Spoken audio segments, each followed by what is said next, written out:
Well, now. I'm not sure she's watching. All right, well, I got 6 o'clock, so should we get started?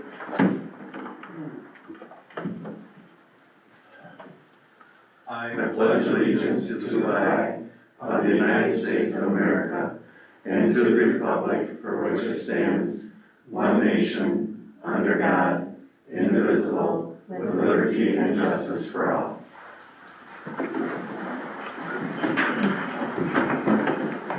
All right, I'd like to welcome everybody here tonight, our December board meeting, 2024. Need to amend and or accept the agenda as presented. Does anybody have any amendments? Make motion to approve or accept the agenda as presented. Support. Motion and support for tonight's agenda. Any discussion? All those in favor say aye. Aye. Opposed? At this time, it's time for public comment. Seeing none, I don't think we're gonna have any tonight. Onto our routine matters, we have to approve our November minutes.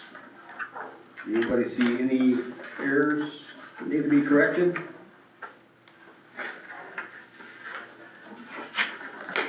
Make a motion to approve them? Or motion support for our November minutes. Any discussion? All those in favor say aye. Aye. Opposed? Consider general fund invoices for payment. Matt? I would like to make a motion to pay from the general fund checks 78280 through 78454 for $188,257.60, and from food services 78288 through 78452 $53,121.14. Support. Motion support for our invoices. Any questions? I will abstain. There is a check in there for me for some travel reimbursement, so I'll be abstaining. Okay. Anything else? All those in favor say aye. Aye. Opposed? All right. Reports and communications, myself, I guess the only thing I would bring up is that this is December and next month is January, and we'll be doing officers once again. I don't know if anybody has any thoughts or ideas that they want to do for next year, but we got a month to think about it, so just put that on your radar, I guess. Other than that, that's all I got. Superintendent? Yeah,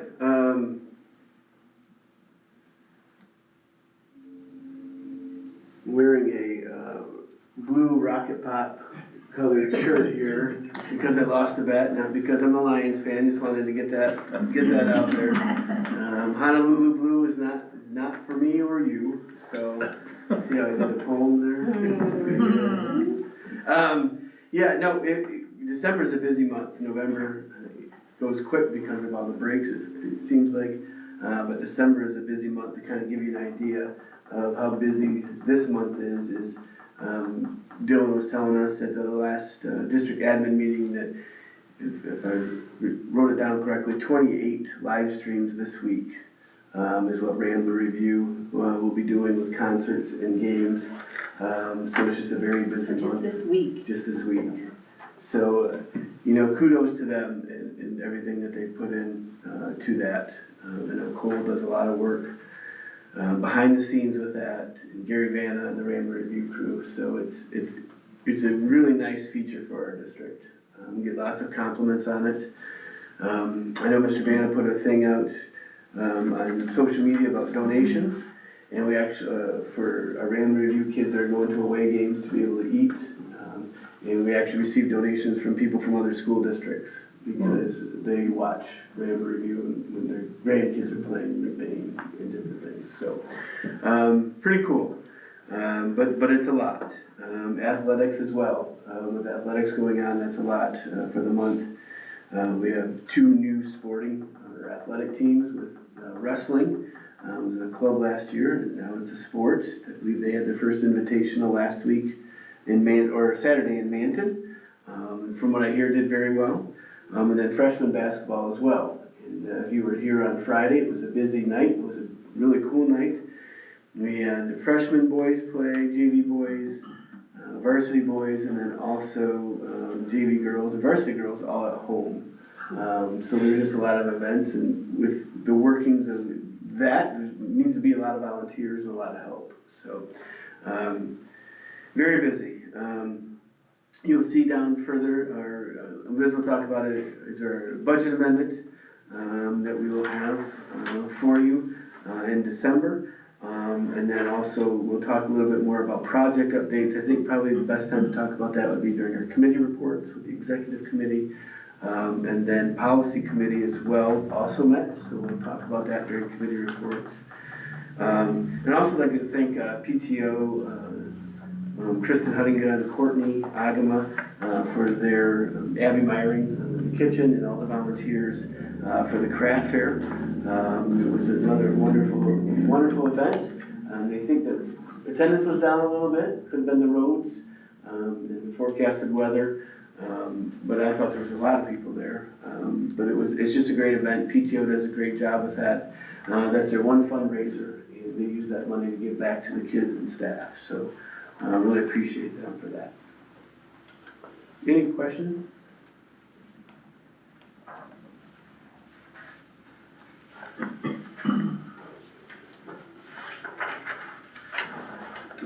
Okay, moving on to our business managers. Liz? In regards to our report, that was pretty, didn't have much on there other than the budget amendment. So do you want me to go through the budget amendment now? Just kind of discuss it and I then think so. just vote when. But I think you guys. Yeah, go ahead.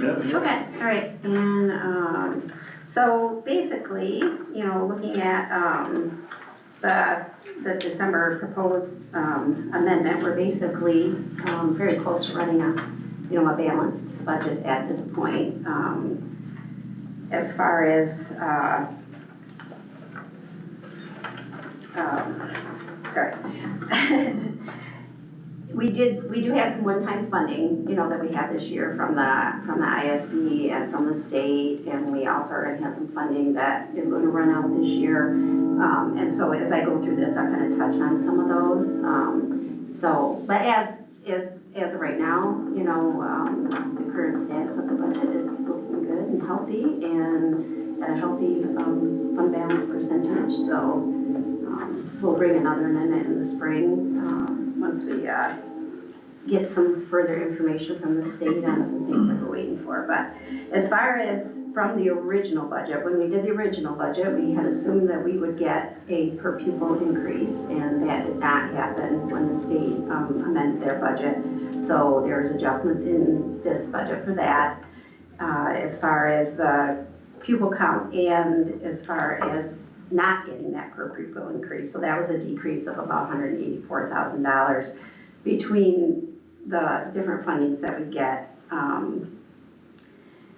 I increased interest revenue. Interest is still coming in well each month, so I increased that. As far as at-risk, we budgeted a little less in revenue and expenditures than what we're actually going to get for this year. And our plan is to try to carry some of that at-risk funding over to next year. We do have, some social workers that are being funded out of a 31-0 program, and we do have some of Jacob that's funded out of 31 AA money, and we don't know what's going to happen with that. Hopefully they will continue to fund that, but in order to kind of plan ahead, saving some of that at-risk money for next year so that we can use some of that for some of those people. There was some additional revenue that we were given from the state this year to offset retirement costs. That is a one-year offset. It was for McBain, it will be around $366,712, but that is going to be 1 year is what they tell us right now. There was a decrease also in the retirement, the unfunded liability retirement rate, and actually, do I have that? I don't think I have that number right there. I think that was 16,722 to 10.58 in my notes, sorry about that.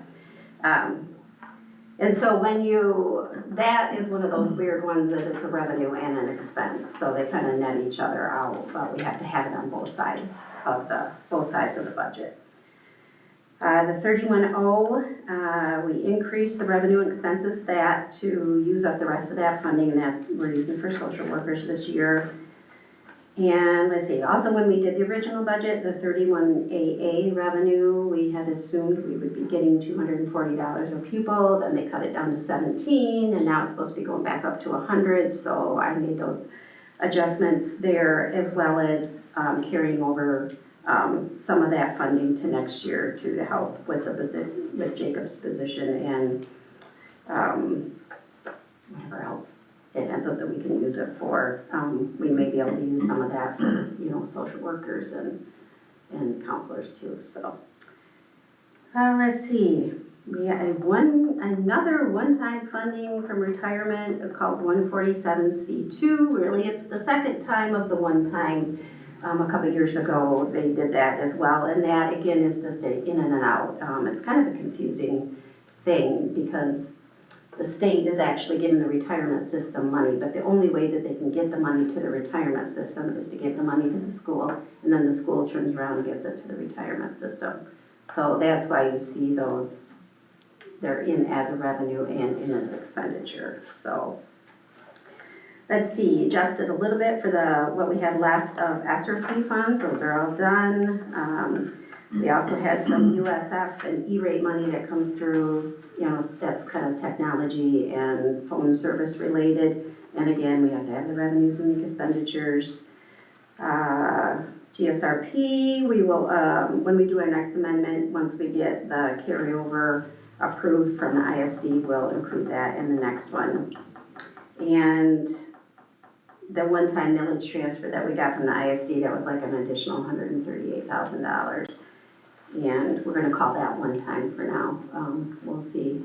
It would be really nice if we get some of that again next year. It just helps offset expenditures, so. And then as far as the expenditure side of it, in the basic program area, just adjusting expenses for new staff, for their health benefit, the UAL reduction.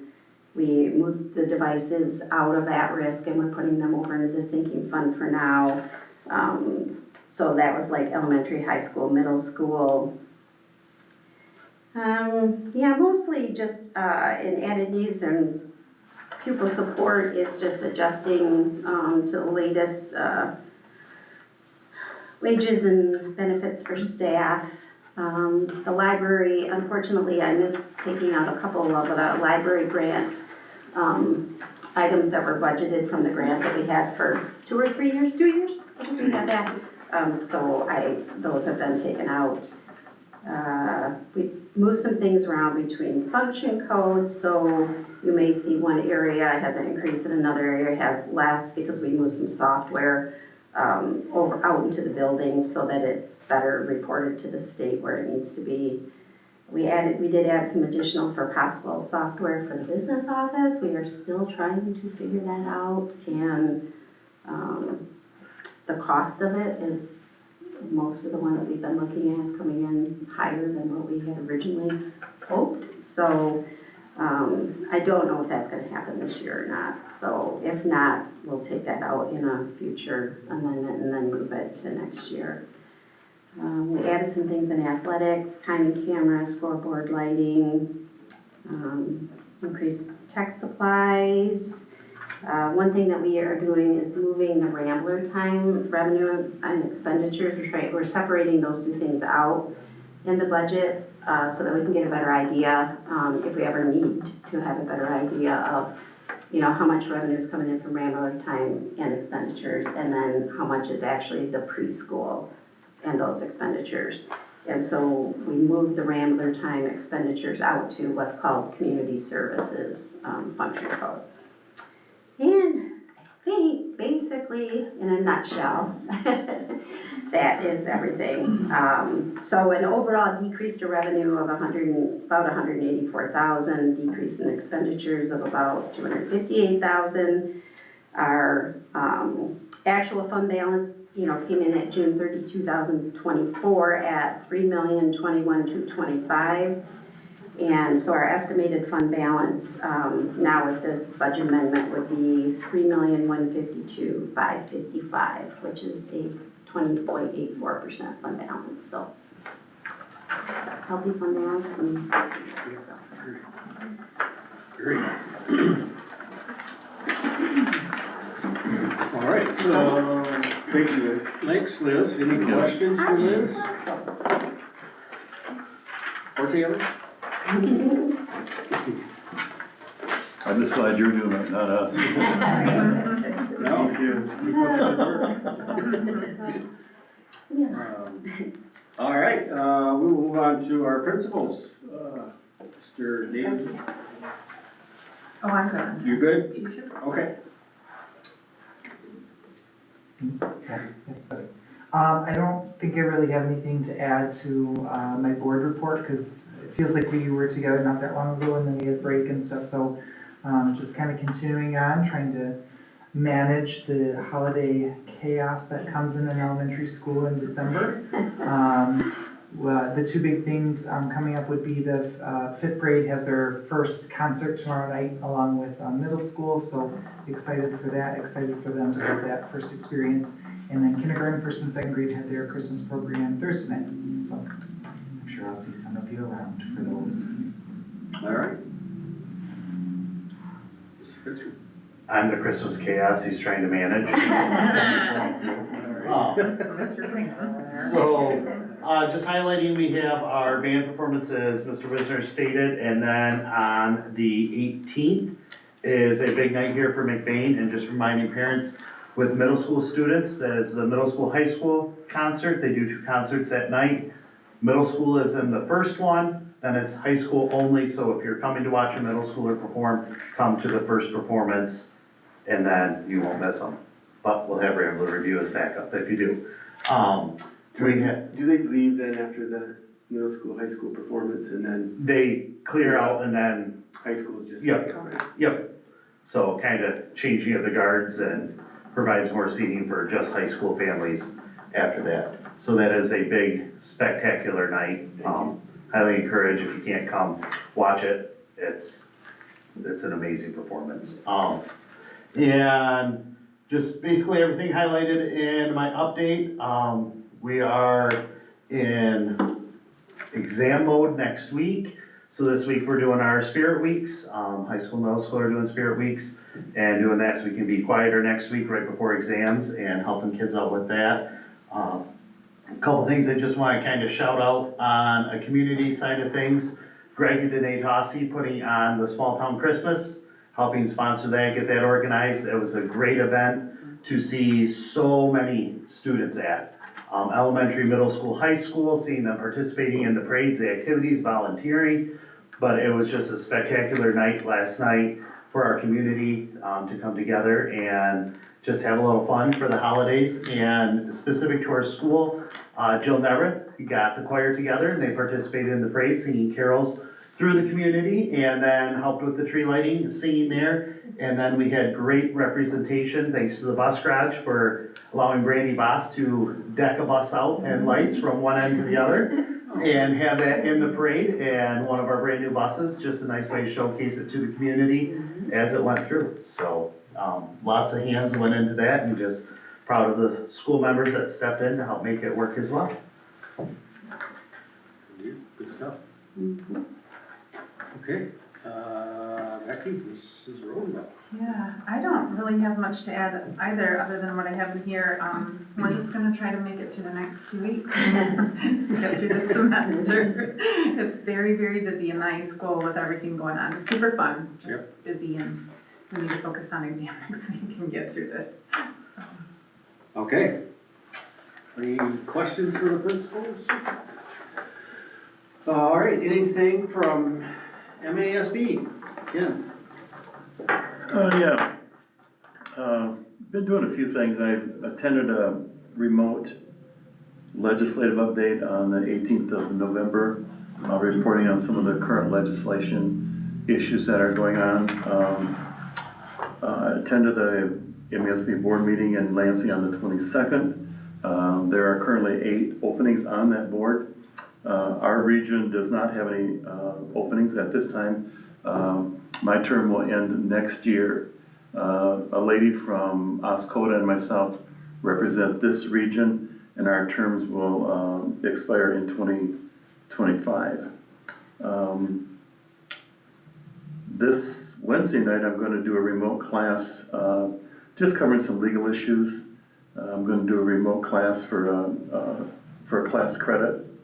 On the 8th of January, I was sick the night that you did the evaluation training, and so I am required to have that, so I'm scheduled to do that on the 8th of January, again remote. And the January meeting will be the 17th of January, which I plan to attend in Lansing. And then there's another event coming up, Winter Institute, which is virtual, on February 7 and 8. If anybody's interested in that, it's all virtual. There's a lot of educational opportunity classes available during that session also. So you've probably seen information in your email on that. So that's kind of what's going on. And I just want to quickly just run through some of the legislative issues that some of it is repetitive. And I don't really know the exact status. Things are moving so fast. But some of the things that are current are national teacher tests. There's a movement underway that teachers in Michigan would not have to do the Michigan test if they did the national test. They would automatically be accepted into Michigan. And again, I don't know if these are passed, whether they're in committee, I don't know, because it's moving real fast. The FAFSA report was a big item. First of all, the students would not be able to graduate unless their parents had done the FAFSA report, which I think is still gonna be that way, but then the school has the right to waive. So we'll just go along with it. I think they kind of went along with it just to keep the waters calm, but then the school can just waive that. So we'll end up good on that, I believe. Let's see. One of the things I think that's moving along quite quickly is the vaping restrictions. Vaping is going to now, I believe, have the same status as cigarettes and tobacco. A lot of the enforcement that's going to go back on the merchant. They are going to be penalized and just the same as if they had sold cigarettes or really alcohol to underage. So the retailer will be under a lot more scrutiny there. There is movement underway to allow for more remote participation in meetings like ours. Basically, it's going to be pretty restrictive to just permanent and total disabilities. There was some talk about even if somebody was sick for a night, they could participate. But I think it's going to end up just being permanent disabilities. If they cannot come, they could still participate and vote remotely. Work permits, I think that's kind of finalized. The school's kind of out of the work permit business now, or going to be. Lots of things on school safety, that's just kind of an ongoing thing. There's evidently going to be a new department within the state police that's going to take over a lot of the school safety issues rather than the Department of Education. So I don't know where that's going to end up, but a lot of attention to charter schools. Charter schools, not so much on the charter schools, but the sponsoring organizations that sponsor the charter schools are going to be subject to a lot more scrutiny, public reporting, that type of thing. So there's a lot going on with the employee insurance, 80/20 and the hard cap. A lot of that's still going on. I think, the last thing that came today was that they're talking about like a 7% increase in the hard cap is the latest number I've seen anyway. There has been some talk about a supplemental budget possibility. No, I don't know whether that's good or bad news. Either, hard to say. But there is some rumblings about a supplemental budget possibility. And just some of the newer things, some new curricular issues coming up regarding organ, eye, and tissue donations. That evidently is gonna become some of the required curriculum type stuff. This one was interesting. There's a House bill introduced that's it removes specific titles used in the Michigan merit curriculum for math, social science, and science. So it's not really gonna change the requirement, but it's gonna open up what you call things, which to me is kind of getting into dangerous territory, but it doesn't change the credit, but supposedly it's gonna allow the students to think in different ways, whatever that means. So that's kind of a crazy one that just came down. I kind of don't like some of the vibes I'm getting where that's being driven from, but anyway. There's some interesting changes on the books regarding sex ed curriculum. Don't have to imagine where this is coming from, but going to greatly expand our capabilities to discuss contraception, distribute condoms, discuss abortions. That's a very hot topic right now and moving along quite quickly. One of the last things I saw that is kind of giving birth in the Lansing school area is that there could be a mandated later time to start school in the morning. There's this big study underway that students are tired in the morning. Well, duh, I mean, you go to bed earlier at night, but there's particular months of schools in the Lansing area, they've started this movement about mandating a later start time in the morning. So whether that goes anywhere or not, I don't know. So that's just kind of the latest I have anyway on what's going on. I think there's still legislative sessions going on and who knows what's gonna happen. So that's kind of what I got. All right, thanks, Ken. Yep. Moving on to our one discussion item. Oh my gosh, yes, committee reports, I forgot that. Yeah, thanks. It's gonna be the discussion, yeah. Oh, yeah, we gotta talk about this. Hi, man. Probably caught you by surprise there, didn't I, Ken? So yeah, we did meet as a executive committee, last week. Ken, Karen, and myself, and Scott, and, talked at great length about our sinking fund and our monies available and what's not available and projects that we would like to do and should do and what is a priority at this point, or what is our main priority, I should say. At this point, we think it's the roof. We were talking about doing the roof and some flooring. But without kicking the can down the road and borrowing more money, we're kind of thinking that maybe the roof might be the one big project that we should probably be focusing on for this coming year.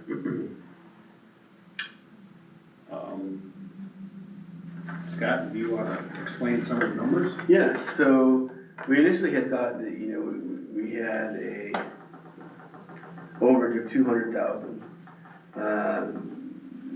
Then we were informed that we missed a payment, or a payment wasn't shared with us, a bill. And people that did the work, they would like to get paid. I don't blame them. So we have, that increased about $436,000 for that overage. Now going into it, we were planning on about $700,000 in overages for the track. So we're still, as far as the budget goes, as far as what we were planning, we are still down from where we had originally planned. The problem is we're over and we need to borrow or take some monies from some accounts. But the good problem is that we do have the monies that we can use for that. So my recommendation to the board, and I update to you and talking with the executive committee, was that we would take that funds from our sinking fund.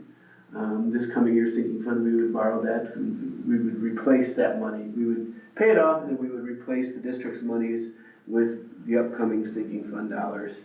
That was my understanding. I may have misunderstood, but we do have other monies that we could use. Ken and I met this morning and talked about some different options.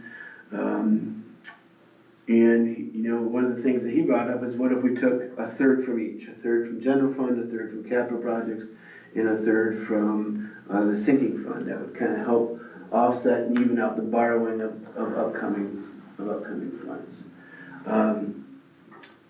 So that's kind of where we're at, but that also leads us into the projects that we wanted to do. The sinking fund committee, and what we talked to the community about doing, is the roof and the flooring. Well, they both came in way over budget than what we had anticipated. The executive committee talked and we said we think the roofing is the priority.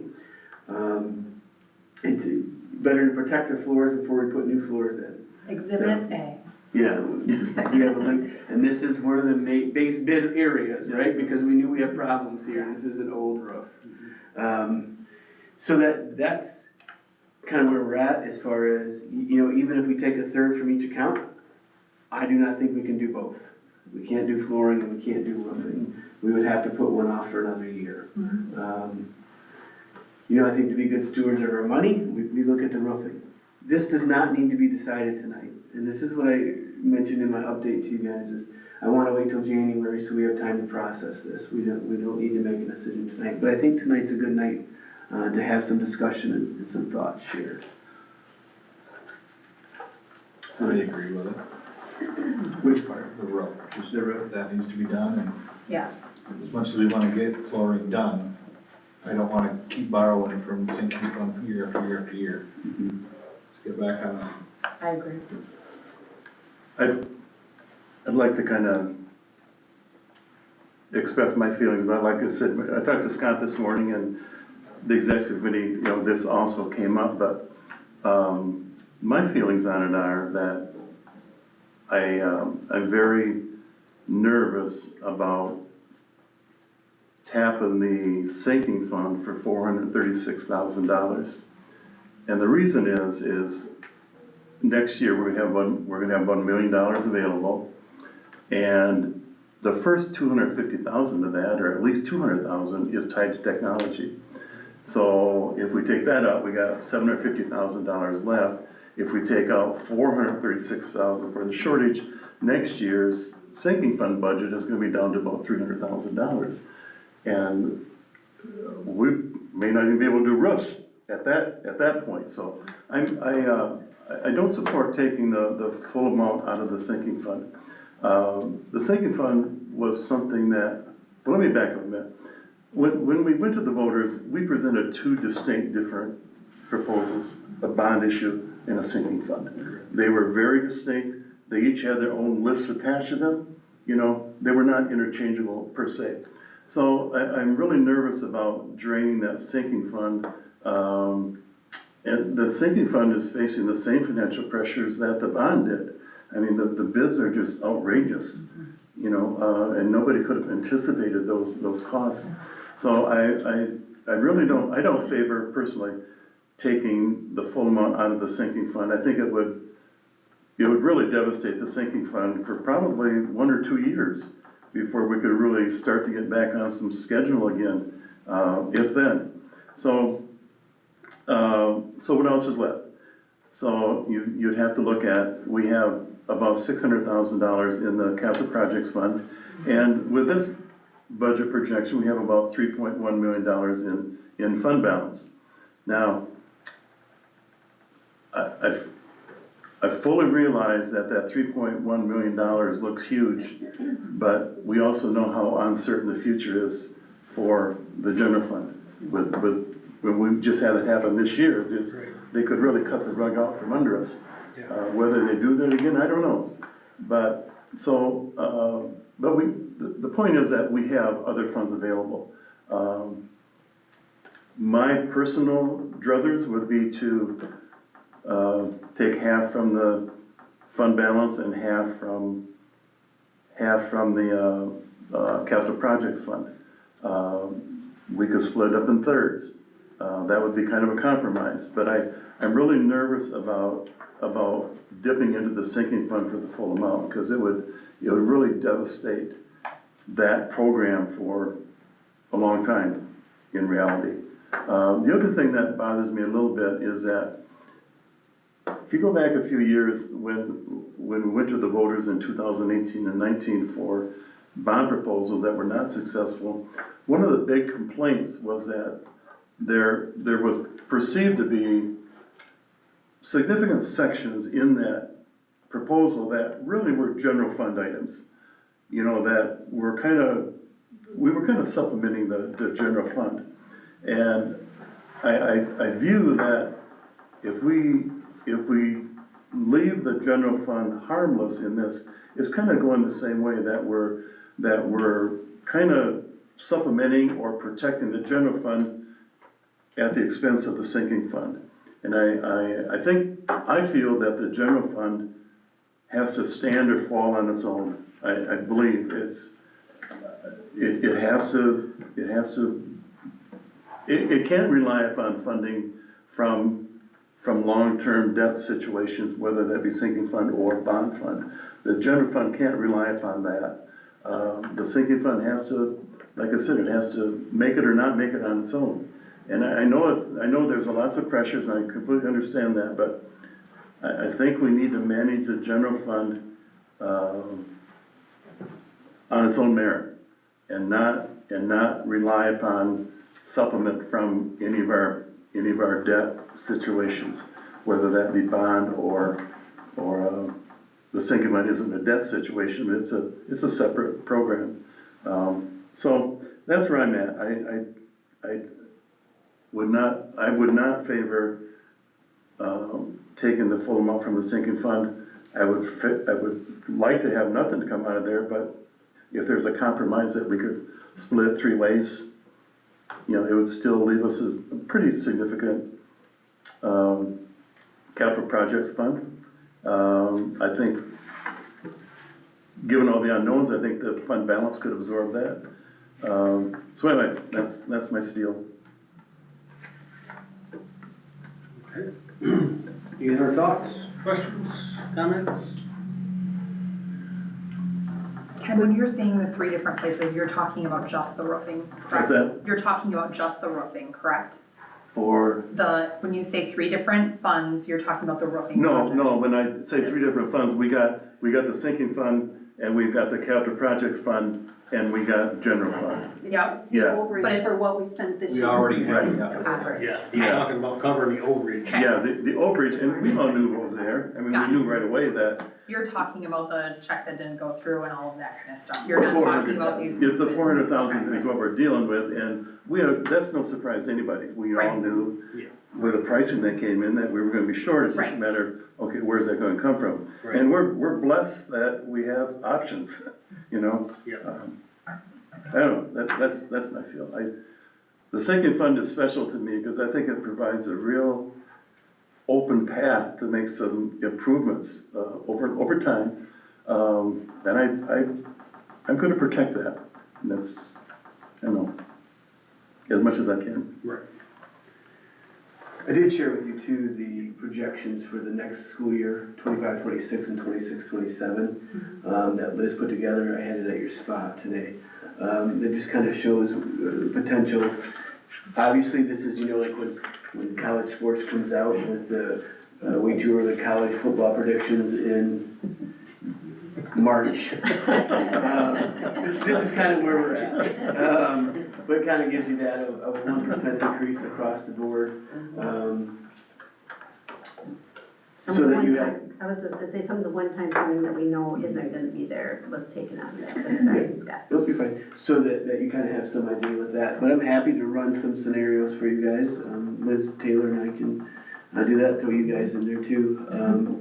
About if we take a third, what does that look like? If we take all out of the capital projects, what does that look like? So you guys can have some time to digest it too, and when we come together in January, we can discuss it. And maybe we have another executive committee meeting, before our January meeting. Yes, I'd like to see it by the thirds or by halves. I wouldn't wanna see it all come out of capital projects either. Agreed. Well, capital projects, if we did, we would have to amend our, because right now that would bring us below the 250 Right. limit that the board has established, so that would take some other board action. Right. But And didn't you say you had some other ideas of things you wanted to take out of capital projects? Well, yes, yeah, I can share some of that stuff too, what we can do. And I think for the most part, Liz, correct me if I'm wrong, the overrun we have is primarily from the bond projects. It's not from the sinking fund projects. Correct, it's Primarily. track. The track. Yeah, Basically. yeah, You could say tracker buses, because we still have buses that haven't been paid for, but because we cannot pay for buses out of the sinking fund, right. they have to stay in there, and so Right. basically that makes it the track that, But it's safe to say that most of this overrun we're talking about is related to the Yes. track and the bus, the bond side. correct, Yeah. Yeah, and we just did receive our abatement bill for the gym floor, too, so we had 45,000 left in the sinking fund, but 20,000, 23,000 21, yeah. is gonna go Mm-hmm. to the abatement, too, for which we did this summer, so. Yeah, so, like I said, good problems to have, big decisions though, so I would just encourage you to process it, reach out for questions, pray about it, and just kinda, see where it goes, so. Well, we've ended up with some great projects as far as I'm concerned, so you gotta pay for them. I did have to say, I did throw Taylor under the bus, not really under the bus, but, I reached out to Liz and, you know, in training and preparing, right? And I reached out to Liz and Taylor, and I said, all right, Taylor, we're not gonna answer until you go through this. And she did an excellent job, so she did a really good job. There's lots of pieces and parts Yeah. to, try to remember, and, you're pulling money from one spot or Yeah. another, and, trying to look forward to, next year, where could we take devices out of next year, and there's a lot of moving parts that, so she did excellent. Scott brought up this morning too, I mean, we're, another couple of years, we're gonna have an administration change in Michigan, who knows what that means? And that could tighten things up. Historically, it could tighten it up, depending on which party, responsibility. Yeah, I told Ken too, it gives superintendents and business managers a great anxiety considering what happened this past year where it just completely came out of the blue and, 20 hours they decided the budget. At the very, and then- very last minute. Yeah, and it was nothing that they had talked about, No, so. and that wasn't on anybody's radar, Right, right. so even the people that are paying, that are right there, so. Any other thoughts on that project?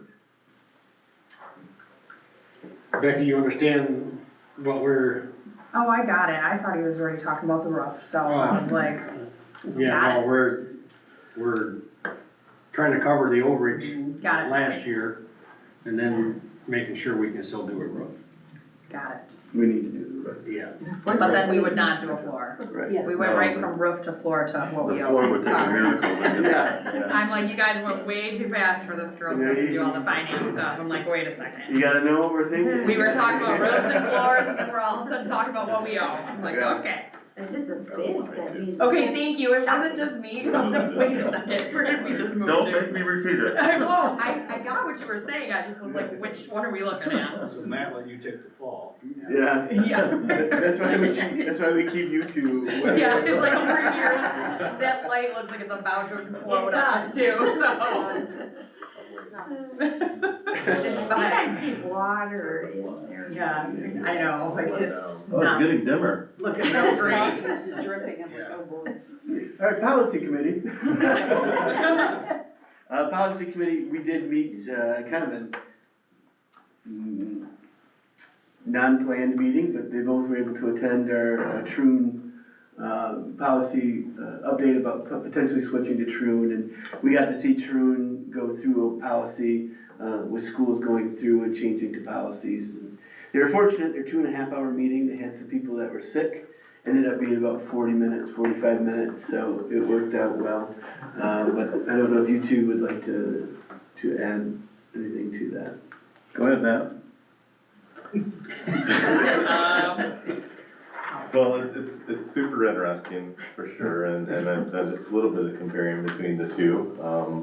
Taking your advice and looking at another school, it's where it's public and you can see it. So the true version of policy seems much more concise, a little easier to understand, which is helpful for those of us who don't read let's say a legal verbiage every day.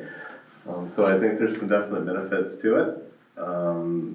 It's like there's some cost differences in Scott, in your experience, they're much easier to work with, much more readily available. Okay. And then our legal team, Troon, would be the people writing the policy, so they would be in a good position to, defend it, or make sure it is defendable, if I take it a step further. Is it a little bit more black and white?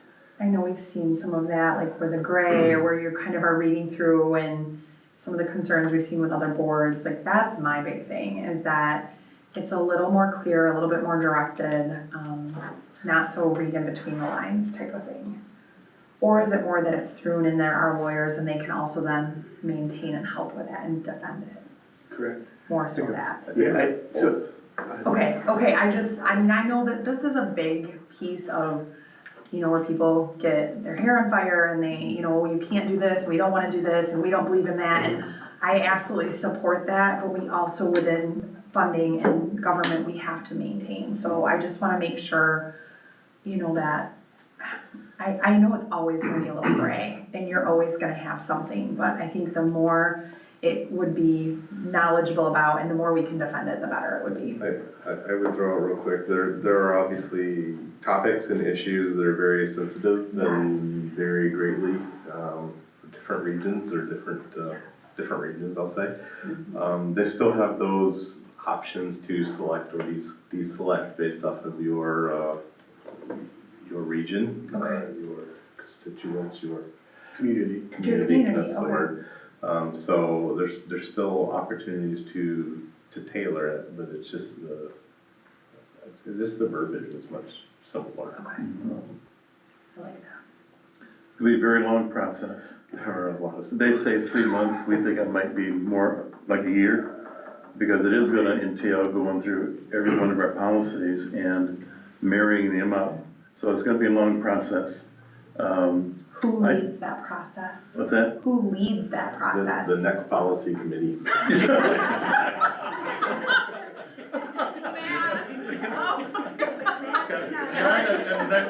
Let me guess, at the next meeting, you're gonna be like, done.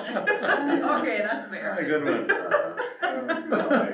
Sorry. We did talk about that a little bit, Okay. but there needs to be maybe an extra person on the committee, maybe some other people. It's gonna be major staff. But it's the right thing would be to do our due diligence and really line them up and see, if there's make sure there's nothing missing, make sure there's nothing slipped in that we didn't want to get slipped in. Right. And that's a job, but it's not hard, it's just a lot. It's just a lot. Yeah. Okay. I shared some stuff from MESB. Neola is kind of married to MESB. They kind of originated, I think, back in the 70s or whatever. But at the last board meeting, it was reported that there's not a rush to Troon, but there's a definite movement. Schools are realizing 22%, was it? 24%. 24% of schools have moved to Troon. So it's not a rush, but there's definitely a trend. The director of MESB shared that he's had meetings with Neola over some of the frustrations that school districts have brought. And in his opinion, they're a little less than responsive. I've sat in a couple presentations by Neola in various formats, very not impressive. I don't know how to explain that anymore, just when you listen to them, it's not, you don't think, wow, it's like, I'm not sure what they're not impressive, just put it that way. So there's been a level of dissatisfaction amongst a significant number of districts, and he's brought those concerns to them. Doesn't feel that there's a great response. There's been some turnover, I think, at the upper levels of Neola. So if, whatever, I find that Neola, they're just much more user-friendly. I found Neola policies very complicated to read through and understand and put together. I initially had a little heartburn about, do you have the same person write the policy that's gonna defend it? That's got good and that's got bad points to it. It does. In my mind, they're gonna write the policy in the most easily defended, because they're gonna have to defend it. So they're gonna write them to make it easy to defend. And that may or may not fit our bill. But I don't know, they're professional enough, I guess, that I don't see that that's a major drawback, but it's a factor. There's more double check and balances if you have somebody that's gonna defend your policy that didn't necessarily write it, but whatever that's worth, I don't know that that's terribly weighty, but. And Scott, you've had conversations about these policies with other of the superintendents, correct? Correct. Okay. There are others within our district also looking, correct? There was one that's looking, that may not, just because of timing and work and Okay. projects. Okay. There are a number that have already transitioned to True. Oh, okay, So, and they've highly recommended it, so. okay. To go back to one thing that Becky had said too about the gray and causing an uproar, and I don't think you said uproar, I can't remember what you said. Just, there's, Concern. there's gonna be some concerns sometimes, possibly. Yeah, and I think that you're always, so the ones that I've seen concerns about, even from Neola, have been legislative reserve. Written, right, they're with federal and state, legislation, and those are the ones, regardless of our beliefs as a public school, we may have to adopt those policies. But one thing with Shroom too is they did talk about, they can customize any policy, Yeah, okay, which is super nice. which is wonderful, One of yes. my frustrations is with the Title IX, with Neola, and the lack of training opportunities. Right. Truon has training, I think seems like every month they offer these Okay. trainings. So, because the more we know and the more we understand, the better it just is all around. And we're required to have training on it, as administrators. And, I mean, we had one date in the middle of, I think it was July, and they came in for 8 hours. Well, Truon does it in 2.5, and it's Nice. every month. And, I mean, it just, there was no flexibility, and that was when I was like, we need to explore some Yeah, different things. I love it. One thing Ken said was a year, they recommend 3 months. My recommendation would be if the board decided to do this, we make a motion to start the process in January and we adopt in July. So it'd be the beginning of the school year. One thing Shroom does as well is they create handbooks for the districts, all aligned to their policies, which our handbooks could really use a revamp. Okay. There's a cost to that, of course. Yeah. But it would just be nice that that's all realigned, and again, that's supposed to be concise and easy to use, and that's something I think that we would all like, so. One thing that I forgot to ask it when we did meet with Truon is that, what about the administrative guidelines? Where does that come into play? Is that considered part of It is, the policy? Okay, all right. I will double check that, but I remember in their PowerPoint it said their bylaws. Was there? Okay. Administrative All right. guidelines and forms, yeah. But I will double check that, Ken, and let you guys know. What was the ballpark cost? I think it was 10 to 12,000 the first year. Yeah, something like that. So that you'll have a cost up front, and then it's very comparable to Neola from here on out. And they only have one update a year, typically in the summer unless there's legislation, which we pay for every update too. So, and we would have that within the general fund if we needed to do that extra cost. Yep. Okay, I think that should be all for our committee reports. Now we can go on to our discussion item. 31AA. And we have 31AA funds, as you heard Liz said it was increased again from 17 to 100, is that what it is? Yeah. Yes, Okay. yes. And we'll continue to use that to pay for social work and safety and for our staff and students. Once our 23-24 funds are done, we don't have to have that on here anymore. So once we've spent those ones, then we can take this off because it's not required for the 24-25 funds. Gotcha. Because they changed the rules as you know. All right, moving on to our action items. Yeah, approved a bunch of Neola policies.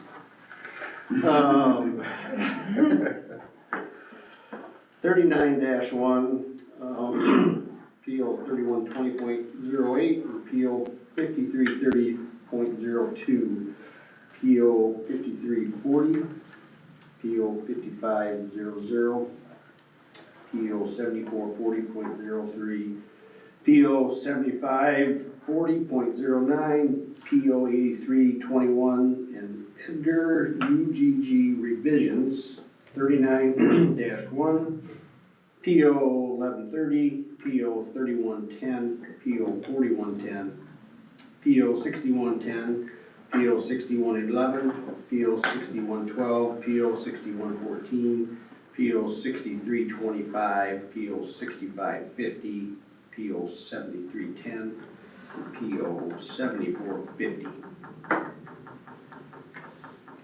Do I have a motion? Motion. Motion, Support?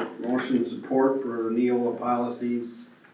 Any questions, comments? All those in favor say aye. Aye. Opposed? All right, B, approve their wellness policy, 8510. So moved. Support? Motion and support for our wellness policy. Any questions? All those in favor say aye. Opposed? Okay. C, the hire recommendation of Mary Beth Matson, parapro. Motion. Support. Motion support for Mary Beth. Any questions? Any background or introduction of her, or? She has experience working with the state police. She did some work over in Marion with, it's a SEEDS program. And so she was in the school delivering lessons and working with kids.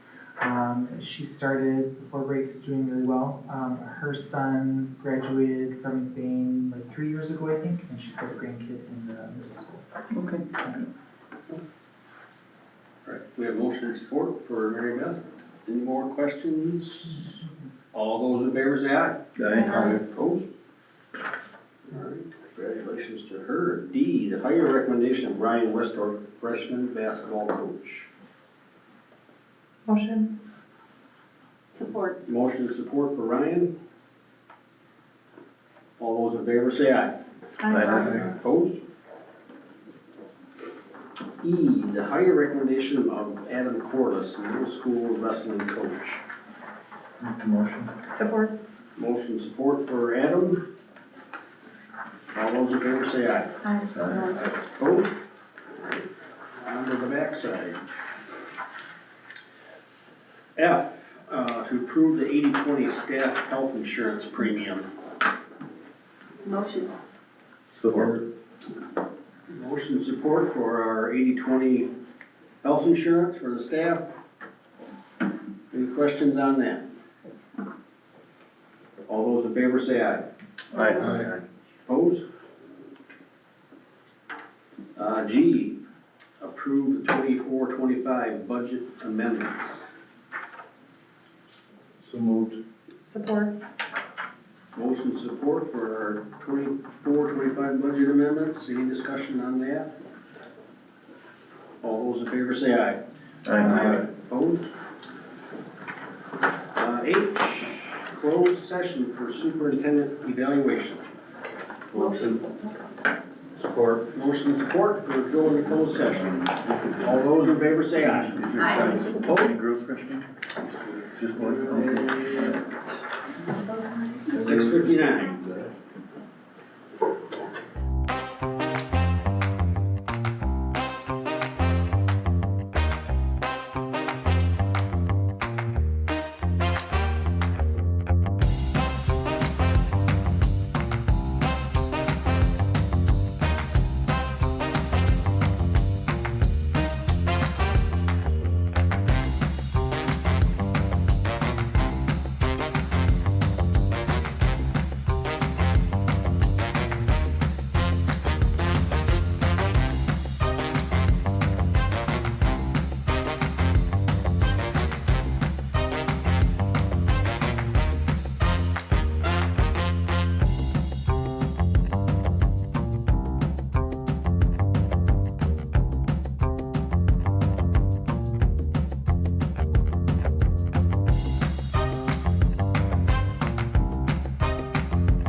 It was, correct?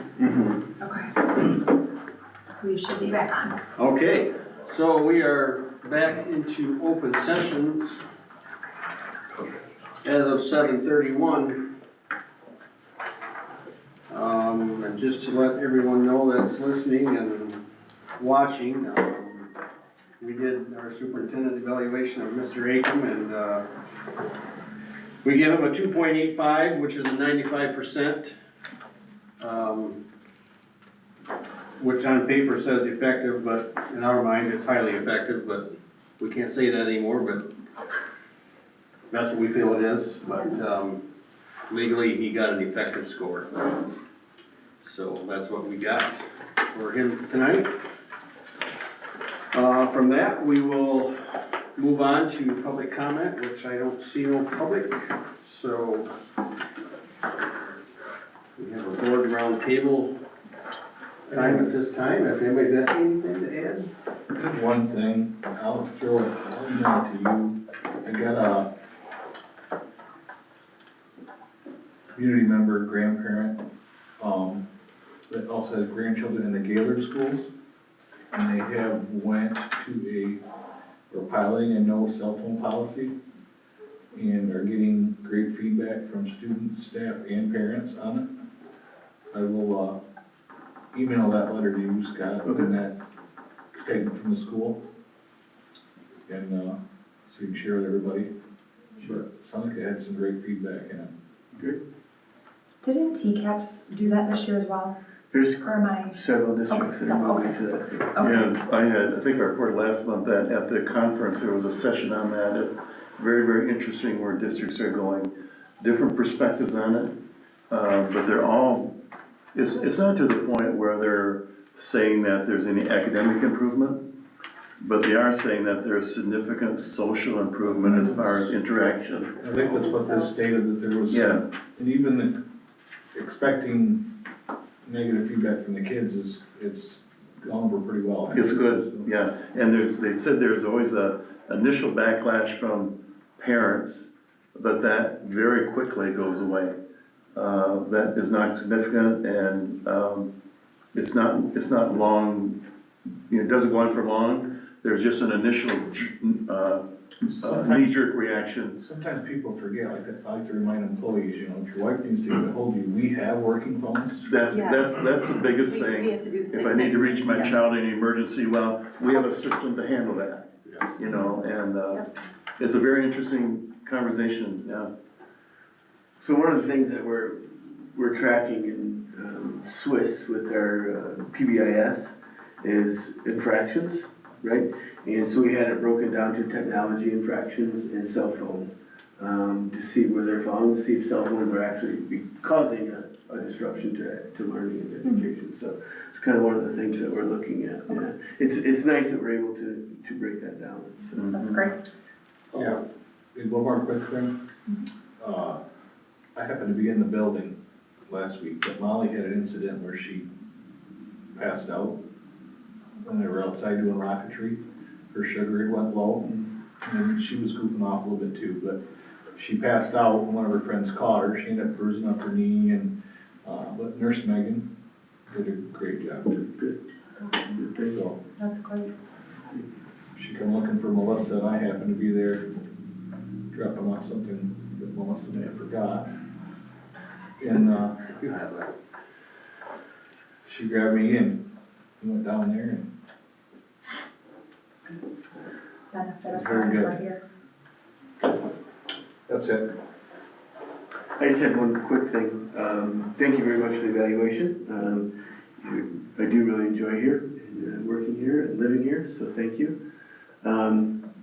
Troon, a couple of questions that were brought up. Yes, has administrative guidelines and forms.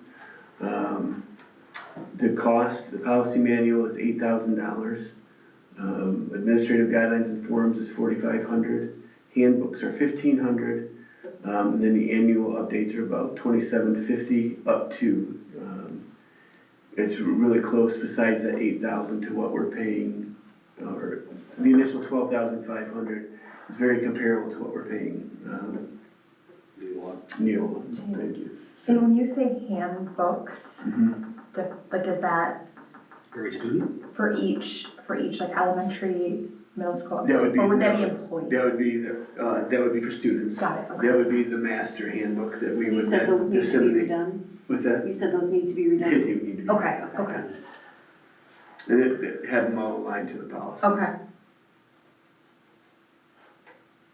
So there was a question about cost. Yes. That's where it is. Just don't take it from the sinking fund, that's all I'm saying. All I'm saying is I can't, Wait till next it's not, month, right? it's not allowable, so. Sorry, I couldn't That would be a resist. general fund cost. All right, all good discussion, good meeting. Make a motion, we adjourn, So moved. unless something else. All right, all in favor of adjourning, say aye. Aye. 7:37. Thank I you. don't think it's gonna overflow tonight at this rate, but. Yeah, It no. just keeps dropping right next to Matt though, it's like, oh yeah, there's like a big spot on the floor now, yeah. It just keeps pouring out of that little spot. Go home and rewatch. Yeah.